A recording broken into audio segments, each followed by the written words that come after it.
Perseverance, very tough. Usually you need to persevere in order to obtain perseverance.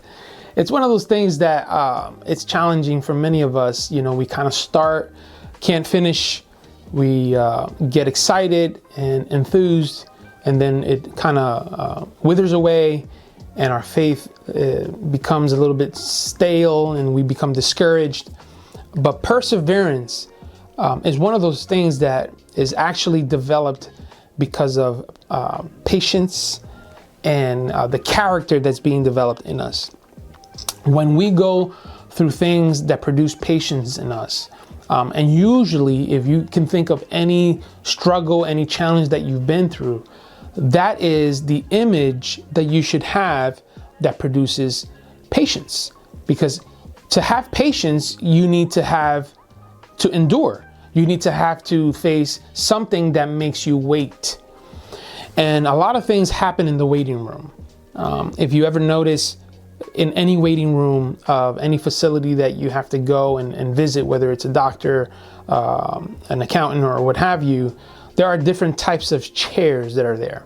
And when you're sitting in the waiting room, usually they have something for you to read, something for you to look at, to keep you busy while it's your time. And the difficulty of life is that sometimes in the waiting room, we either run out of stuff to keep us distracted, or we just don't want to wait. We want to walk out and book another appointment, or we want to move on with our lives.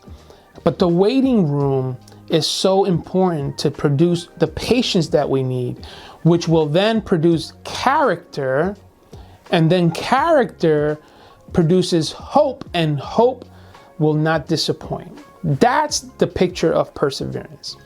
Patience, character, hope. Perseverance is everything that we need to endure.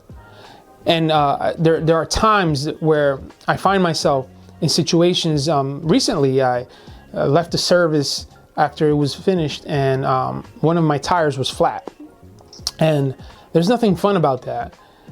Thankfully, the weather was not too bad. It was a little chilly, but it wasn't too bad. And my son was with me. We attend the same church.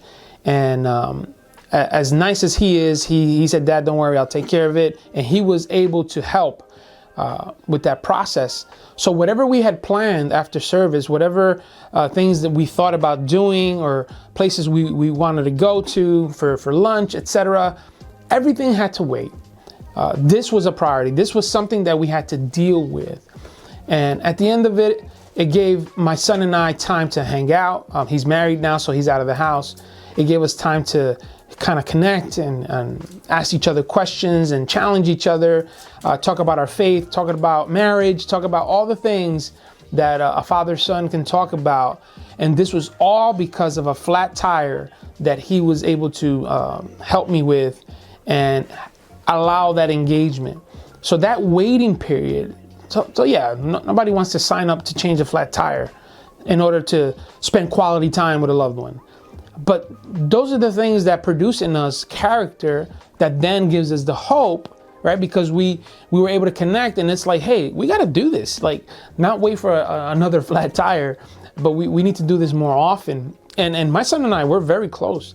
And yet, obviously, with different schedules and living in different homes and different towns, it gets a little bit more challenging to get together. But it was something that created hope in us that this would be not only something that we can do, but something to look forward to as we both can enjoy each other's company. And then that develops what we know as perseverance. Perseverance is one of those things that we can develop, but we have to go through things that cause us to wait. Those things that cause patience, because without patience, what do we obtain? Life, it throws so many things at us that without patience, we're really going to get bombarded and overwhelmed. And so a lot of people struggle with anxiety. Why? Because there's an overwhelming sense of, oh my goodness, things are out of control, or I'm worried about this, I'm worried about that. And patience tells us to slow down, take our time, focus on what's good, consider the bad, evaluate things, and put them in the right perspective so that we can make the decisions that we can with the things that we can control. And perseverance is birthed out of that, because now we know we can literally stand because God gives us the patience, which is produced by the Spirit of God, right? The fruit of the Spirit, one of them is patience. It's produced in us so that we can persevere for what God has called us to do in this world. So persevere, don't give up. It's that don't quit attitude. It's the only thing that you and I can truly bring 100% of, attitude. Now, real quick, if you take every letter in the word attitude and give it its numeric value, A, 1, etc., you get a total of 100. It's the only thing you and I can give 100% of, our attitude. And we must have a don't quit attitude to persevere.